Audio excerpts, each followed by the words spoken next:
Thanks for joining us today. My name is Alan Reyes Diaz. I'm here to tell you all about my amazing experience in the world of scouting. But before I begin, I'd like to thank all of you for coming and supporting us today.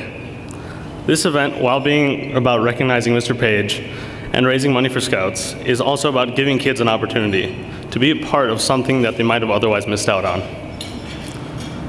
I've been in scouting for about 7 years, but I've only been active in my troop for about 4. I first joined scouting in 2008 when the financial crisis hit. And like many American families, my family was affected to the point where we lost our home.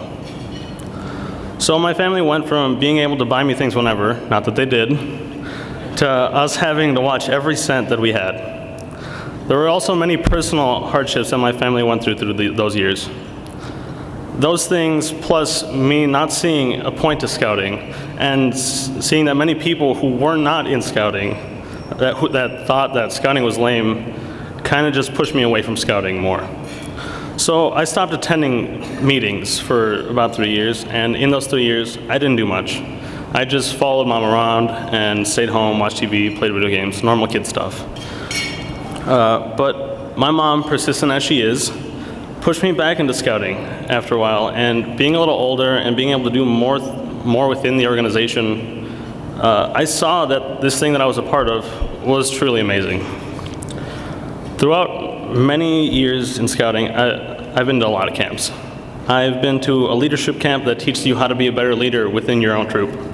I've been to a jamboree where I got to witness the Brotherhood of Scouting, where 40,000 scouts from all over the nation came together.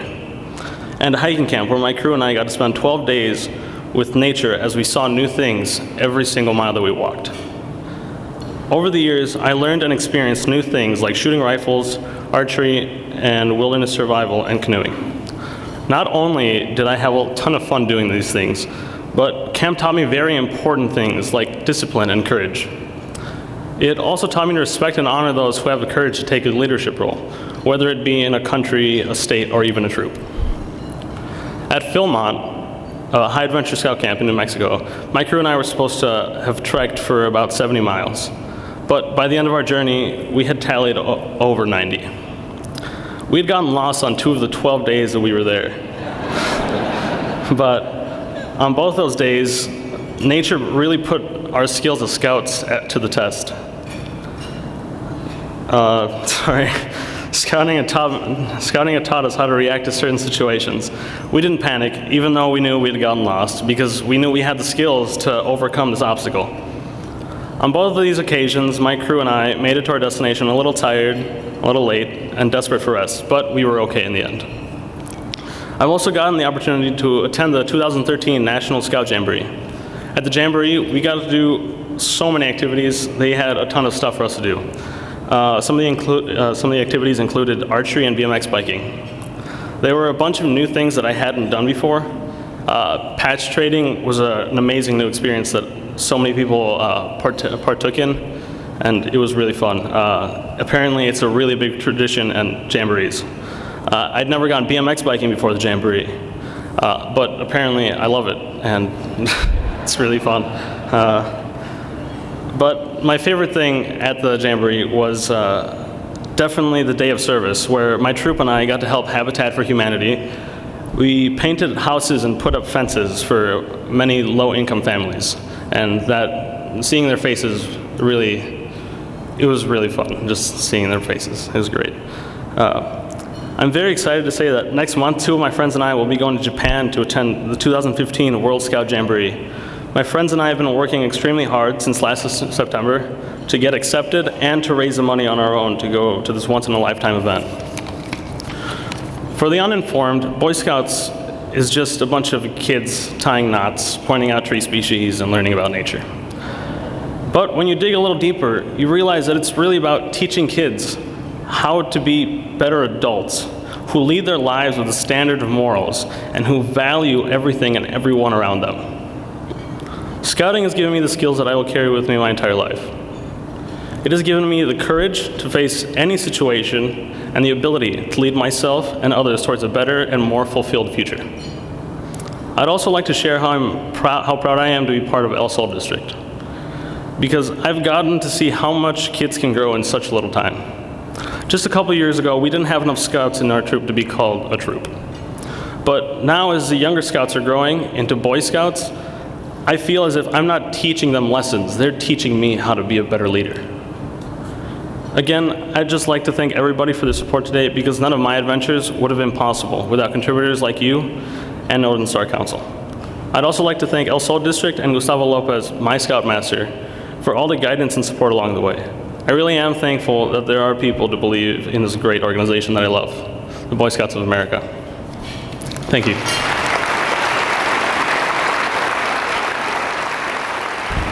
I'd first like to acknowledge and thank my family. With me tonight are my wife Cindy, my daughter Elizabeth, her husband Graham Mary, and my son Rob. I want to thank everyone in the audience for your generosity. Many of you are long-time annual supporters of Scouting, and in addition, I see many faces in this room who were supporters of our capital campaign, which John Andrews referenced and was so successful. And now, on top of all that, to be asked yet again to support Scouting through your support for this event probably feels like a bridge too far. It probably is a bridge too far, but know that we deeply appreciate this added support and the activities that will be carried out with those funds. I'd also like to particularly thank Fritz Corrigan. Fritz and Glenda can't be here tonight, but 4 years ago, Fritz came to me and asked if I would reactivate my involvement in the Boy Scouts. And I have to say that I've enjoyed the people that I've met in these last 4 years more than I could have ever hoped. And so for that, Fritz, I appreciate the invitation that you extended to me. I'd also like to thank the Cargill and the McMillan family members, several of whom are with us tonight. I appreciate that so very much, for nurturing a company where volunteerism is expected, and for personally modeling philanthropy. I come from a Boy Scout family. My father was a Boy Scout, my brothers were Boy Scouts, and many of the friendships I made in my youth were made through Scouting. I can readily look back and think about the way in which our Scoutmasters, Oliver Dunderland and Ernie Jelleberg, impacted the lives of each of us, both my siblings and my friends. They not only taught us usable skills, and that's assuming that you would allow that the Dutch oven cooking of a rhubarb pie in an open bonfire is a usable skill, but they also exemplified volunteerism at its very best. I didn't know as a young scout, but I later realized that I learned most of what I needed to grow and to prosper at Cargill through the continuous attempts to adhere to the Scout law. A Scout is trustworthy. I joined a company whose #1 mantra for 150 years has been, "Our word is our bond." A Scout is loyal. I joined a company where long and loyal service is typical, appreciated, and necessary. A Scout is helpful. I joined a company where you're expected to see what needs to be done and to do it. A Scout is friendly, courteous, and kind. And I have the pleasure to work at a company where first names are used, and leaders are expected to greet, acknowledge, and show respect for all whom they encounter. The Scout is obedient. I joined a company where adherence to their 7 guiding principles, each one a simple, single sentence, was demanded. A Scout is cheerful. I joined a company whose leadership model calls out the expectation that you will demonstrate optimism. A Scout is thrifty. I joined a company with Scottish owners.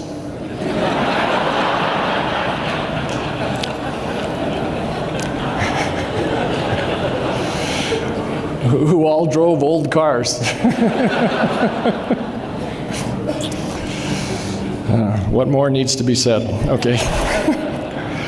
A Scout is brave. I joined a company that values the courage to take a minority view and to respectfully voice your disagreement.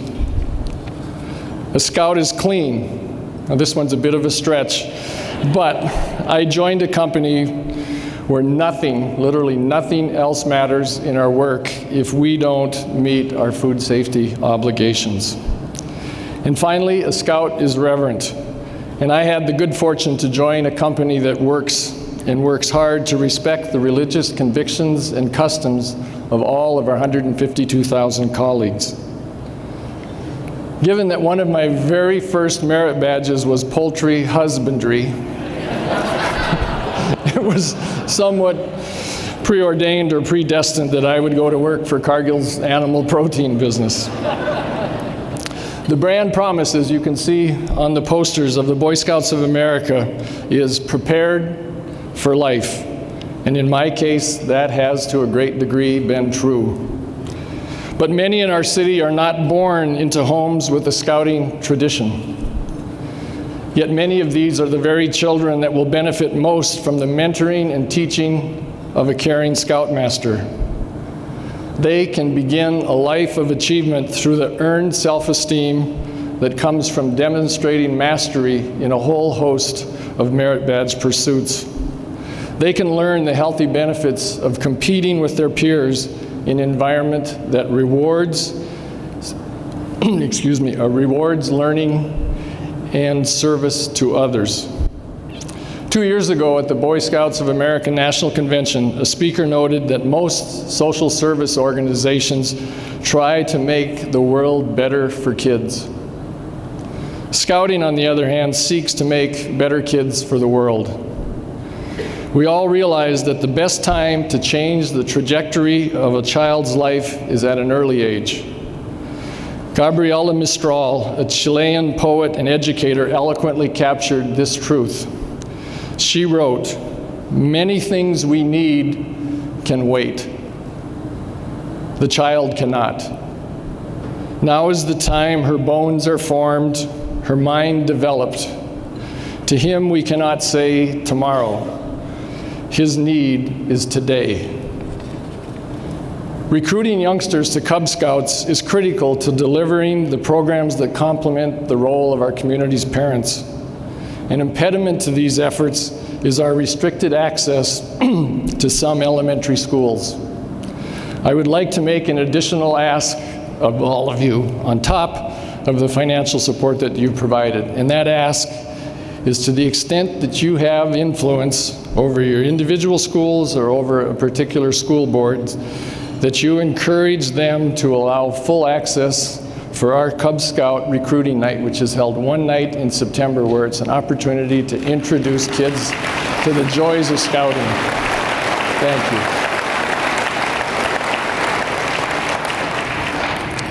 This should not be new for Minnesota, but it is because of what has happened over the last few years. Historically, Minnesota has been a place where the partnership between schools and scouting has been a natural part of the school year, and we need to return to that historical reality. Thanks to our 15,266 adult registered volunteers. I'll say it again, 15,266. What I love about scouting, you want to be a volunteer at scouting, you have to pay to sign up. And so these people have all paid, and they've not only paid with their registration fees, but with the hours that were referenced in the remarks that you heard. We have in those 15,266 people the talents to deliver the fun, the values-based and character-building experiences that only scouting can offer. But we first have to have the chance to explain our programs to the children. Some time ago, Richard Neuner, a past president of the Northern Star Council, sent out a quote by Parker Palmer. Each time I read it, I am inspired by its correctness and its call to act, and I am discomforted by my personal answers to the questions that he raises. I'd like to close tonight with Mr. Palmer's words. We're always being asked, how effective is your work? Are you getting results and outcomes? And I don't object to that, but I'm convinced that there's a terrible problem when measured effectiveness is our only standard and we become utterly obsessed with outcomes and results. When that happens, what else happens is that we keep taking on smaller and smaller tasks, because those are the only ones that we can get measurable results with. He goes on to say, if we want to take on big tasks, we need another standard by which to measure our actions. And that standard is faithfulness. I don't mean anything high and mighty by that. I mean, am I being faithful to the gifts that I possess, to the strengths and abilities that I bring to the world? Am I faithful to the needs I see around me? Am I faithful to those points at which I intersect the needs of the world and have a chance to serve?